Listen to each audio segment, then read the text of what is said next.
ஆன்மீக நண்பர்கள் அனைவருக்கும் அன்பு கலந்த வணக்கங்கள். இன்றைக்கு நாங்கள் ஆன்மீகம் சம்பந்தமான பதிவில் சிவலிங்க வடிவில் மிக பிரம்மாண்டமாக அருள் பாலிக்கக்கூடிய ஒரு அபூர்வ தலத்தை பற்றி தான் நாம் இன்றைக்கு பார்க்க போகிறோம். என்னென்னு சொல்லி பார்த்தீங்கன்னா, பொதுவாக சனீஸ்வர பகவான் தான் சிலை வடிவில் தான் காட்சி தருவார். ஆனால் திருவண்ணாமலை மாவட்டம் ஆரணி அருகே உள்ள ஏரிக்குப்பம் கிராமத்தில் பார்த்தீங்கன்னா, அவர் சிவலிங்க வடிவில் மிக பிரம்மாண்டமாக அருள் பாலிப்பது தான் ஒரு அபூர்வ நிகழ்வாக இருக்கிறதா. இந்த கோயிலின் தனித்துவமான சிறப்புகளை தான் நாம் இன்றைக்கு பார்க்க போகிறோம். இங்கே மூலவர் வந்து பார்த்திங்கன்னா 6.5 அடி உயரமும் 2.5 அடி அகலமும் கொண்ட பிரம்மாண்ட சிவலிங்கமாக வீற்றிருக்கிறார். இந்த லிங்கத்தின் திருமேனியில் வந்து பார்த்திங்கன்னு சொன்னால் சட்கோண எந்திரம், அதாவது 6 கோணங்கள் பொறிக்கப்பட்டுள்ளது.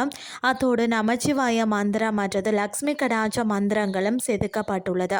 இயற்கையோடு இணைந்த சந்நிதி. இந்த சந்நிதிக்கு பார்த்திங்கன்னா மேற்கூரை கிடையாது.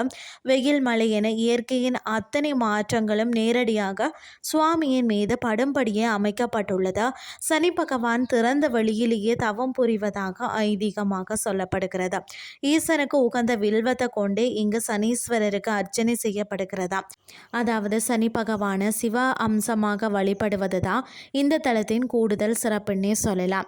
அதாவது கோயிலுக்கு அருகிலேயே வந்து சூரிய பகவானின் பெயராலேயே பாஸ்கர தீர்த்தம் உள்ளது. தந்தை சூரியனின் தீர்த்தத்தை கொண்டே மகன் சனீஸ்வரருக்கு வந்து இங்கு அபிஷேகம் செய்யப்படுகிறதா. ஒவ்வொரு சனிக்கிழமைகள்லையும் காலை 6ல் இருந்து 7:30 மணிக்குள்ள வந்து சனி ஓரை நேரத்தில் நடைபெறக்கூடிய அந்த பூஜை மற்றது வந்து யாகசாலை பூஜைகளில் கலந்து கொள்வது மிகுந்த பலன்களை தரும்னே சொல்லப்படுகிறது.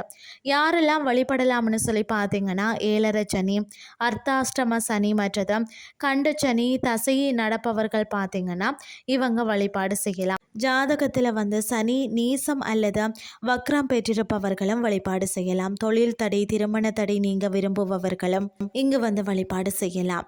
சனிக்கிழமைகளில் எல் தீபம் ஏற்றி கருநீல நிற வஸ்திரம் சாற்றி வழிபட்டாலே சனியின் தாக்கம் குறைந்து நல்ல பலன்கள் கிட்டும் என்பது பக்தர்களின் நம்பிக்கையாக இருக்கிறது.